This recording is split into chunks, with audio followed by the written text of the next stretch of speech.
Impressive. Most impressive.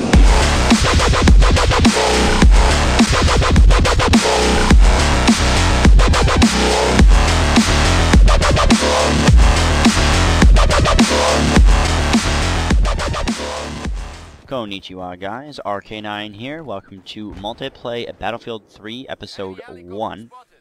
Going to give you a commentary of a rush map as the recon class. Going to go over some tips, little tricks that I've learned, and things not to do. I have a whole list of notes, so I will try and cover them as best as I can in order of the video, but if I skip around, I will get back to it if I do skip around, so apologize about that. Recon class is your scouting and kind of get behind the enemy line type of class. You do have a long-range rifle, which allows you to pick off targets that would otherwise be impossible or very, very difficult if you were just using a, say, an M4 with an ACOG scope or something. So, one of the reasons this is my favorite class is because it's such a needed class in Battlefield on a team, and if played right, it can really change the tide of any type of map, whether it's Conquest, Large Conquest, or Rush. I don't play the squad deathmatch because that's a kind of an arcade shooter type of deal. That's kind of more Unreal Tournament, Quake, and whatnot. So, one of my favorite aspects about this class is you have a mobile spawn beacon and a mobile radar, which both of those are just amazing. Use those as often as possible. You can pick them up and replace them.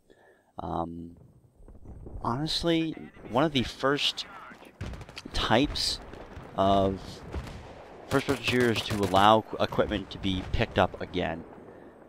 Call of Duty has never done that before. Battlefield, I know there was a couple of Battlefield games that allowed you to just pick up certain equipment, but I can't remember the ones off the top of my head. I apologize. But there are lots of equipment that you can just pick up and move on. Now, I want to talk a little bit about you forcing your opponent off cover, using cover to your advantage, and making sure that even though you're using up your nades or whatever else type of equipment that you might be using, you are able to get resupplied by the support class. They do have ammo bags. You are able to get resupplied. So, as you saw in the previous clip, I knew there was a guy there. I wasn't going to be able to hit him with my sniper rifle effectively. Generally, as a recon, I want to just do one shot, one kill, shoot him in the head, or if possible, I usually go for the chest and then the head, because usually they'll drop down as soon as they get hit. A lot of players do that. A lot of players will go instantly into prone. Your best bet is to not do that. Your best bet is to stop and run the opposite direction, stop, run the opposite direction, stop, run the opposite direction. Prone, get up, crouch, prone, get up, crouch, and then run. Basically, it keeps the sniper or recon class player a little bit on their toes because they have to try and line up the shot. Now, there are people out there who will just spam their automatic sniper rifle and just go bang, bang, bang, bang, bang, and see if they hit anything. Don't do that as a recon class. You waste ammo, you give away your position so much, it's ridiculous. Okay, so getting back onto cover. Using your grenades to force your opponent out of cover is ridiculously helpful. The reason being is if you do have someone in a bunker or behind a bush or behind a building, and if you throw a grenade, they're going to run the opposite direction. So let's say you have a box in front of you, and your opponent runs to the left side of the box. Well, if you throw a grenade on the right side of the box, your opponent's going to run opposite of the grenade. So you can keep your crosshairs lined up on the left side of the box and pop them in the face, or use your pistol to mow them down quickly. Forcing your opponent out of cover to try and be a little bit more, I don't know if you call it ninja, but use explosives and otherwise not really useful equipment for recon class to your advantage. The recon class is all about maximizing your entire equipment payload, basically. Unfortunately, you only have one grenade. I don't know of any abilities or whatnot that allows you to carry more than one. The only thing I know of is you just grab a supply ammo bag and you get another grenade. So if you have a support team member that you play with normally, keep him close by. It's generally your best combination as a recon class would be support and then yourself as a recon. Mainly because you both have unlimited ammo, and he's able to watch your back while you're sniping people, and you are able to watch pretty much a cone area of effect range in front of you, and you're able to pick off targets that would otherwise be a little bit harder for the support class to actually pick off. Using a pistol is probably one of your best tools as a recon class. Because your long-range rifle only fires one bullet at a time if it's bolt action, or if it is a semi-automatic sniper rifle, you're going to have not very good accuracy, and matter of fact, terrible accuracy, if you are actually going to be using that. I want to point out that shot right there. I could have shot him as he's running, and I could have shot him up there, but I wanted to see where he was going to go. I wanted to give myself a little bit more time to aim, and making sure that I'm timing my shots with my breathing in-game, not out-of-game. I'm not going... because if I do that, all your muscles are going to tense up. You won't be as accurate. Okay. Just, I knew I had the shot there. I was making sure that my opponent, or my friend, was not going to actually die. Now, this sequence of shots here is me trying to snipe this guy in the boat. There is a issue with server synchronization and a little bit of an issue with bullet time travel. Now, the bullet time travel is great in this game, probably one of the best I've ever seen. Counter-Strike is no travel time. Quake, no travel time. Unreal Tournament, no travel time. Tribes, definitely travel time, but it's more futuristic travel time. It has to do with gravity and no gravity and etc. etc. Call of Duty had some bullet travel time, and look at that, my gun is stuck inside the rock. That is awesome. Call of Duty does have some bullet travel time, but let's be honest, it's not much. Battlefield 3 has always prided itself on realism and making sure the guns are pretty much what they're supposed to be in real life. And they've done a pretty good job of it. I am very impressed, as most of you know, as I'm pretty sure all of you know by now, launch day and launch week have not gone very well. Lots of issues. But my main issue right now so far is bullet travel time needs to be looked at just a little bit more. It needs to be fixed just a tad more. Maybe 0.5 or plus 0.5 seconds of I'm running straight into a tank. Oh no, never mind. I've done that before. Like, think the tank is not occupied, and then all of a sudden the turret turns around and shoots me in the face. I'm like, son of a... It hurts. Anyway, back to the sniping issues. I would like to see them kind of add maybe, or take away maybe, a bullet travel time just a little bit. Just to effectively see what is the issue. Because that previous shot on the ship when I was trying to actually shoot at him, I was not effectively hitting him, even though I should have been able to hit him. That target was probably 700-800 meters away. And I was a little confused why I wasn't hitting him. The animation did show the bullet traveling towards him, but I don't know. Maybe I was too low. Maybe I should have pulled up a little bit. I honestly don't know. I've watched that clip 1,000 times, and my only conclusion is I needed to pull up just a little bit because I was too low. But we'll see with further testing and see how that goes.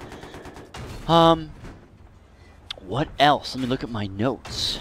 Rush and Conquest are pretty much the same maps with two different objectives. Conquest is to capture all the points and keep them.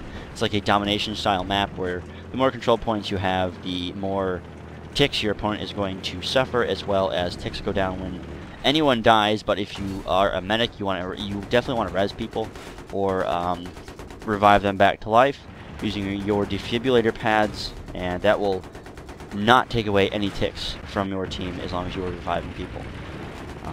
And Rush is basically a super advanced version of the Counter-Strike terrorist versus counter-terrorist, the defuse the bomb scenario. You have two bomb sites, and you have to destroy both of them. And not at the same time, but you have to destroy both of them. Making sure that you destroy both of them and then move on to the next area that you have to destroy while the other team defends. Now, as the defender, you guys have unlimited ticks, or lives, if you were. As attackers, you start out with 75. And every time you capture a point, it goes back up to 75. It does not go any higher than 75 unless the server admin allows it. And right here on this rush map is a really, really good spot. If your opponents have actually captured the first 2 points, they spawn there, and you can just rack up those kills, as you can see what I'm doing.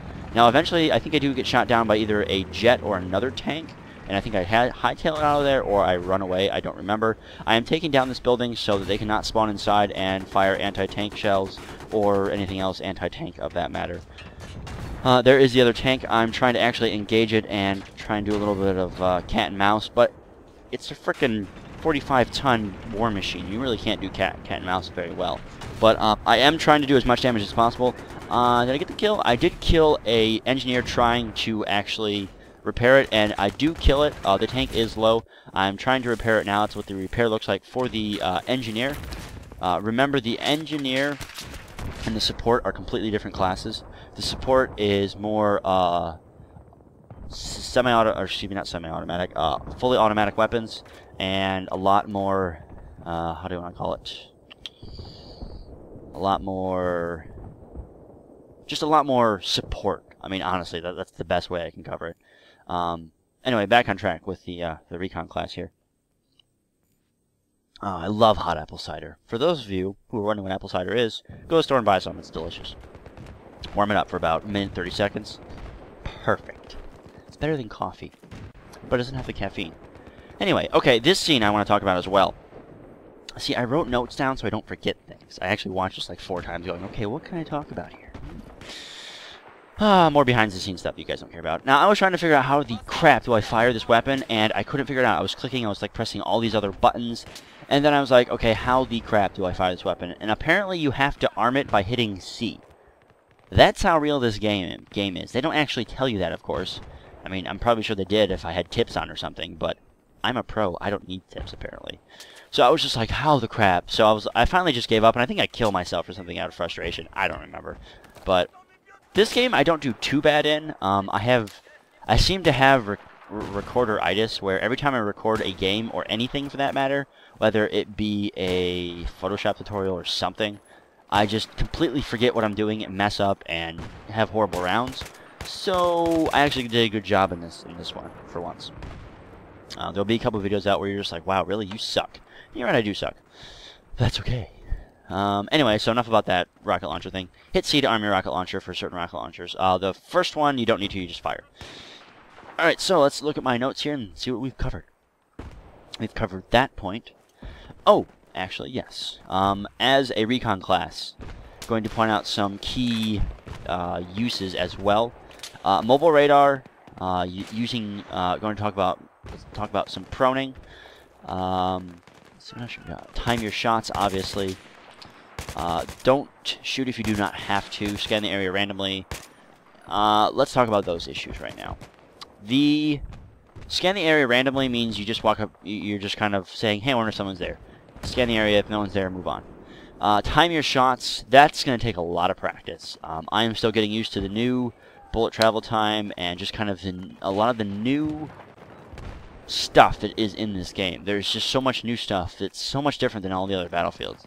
This is the most realistic first-person shooter on the market, not counting America's Army, which is designed by the military and for the military. So, not counting that. Not sure why I'm shooting that beacon, but hey, whatever. Proning is going to give you the best cover. Bottom line. It puts you as low to the ground as possible. It's a lot better than crouching. You can set up to where you don't have to hold the shift key, which is great, because in the previous Battlefield you had to hold the shift key down, and that just hurt your fingers forever. Proning is awesome because you can hide behind rocks and try and lob a bullet just over the rock and hit someone in the head. Very, very hard to do, but it's fun. Use proning to your advantage. You can crouch and then go to prone and shoot somebody if you're trying to play a cat and mouse game. That works really, really well. Using your mobile radar beacon is key. Please use it. Get behind the enemy lines, place your beacon and say, hey, spawn on this beacon, we can take this point from the back, or we can flank them, or whatever.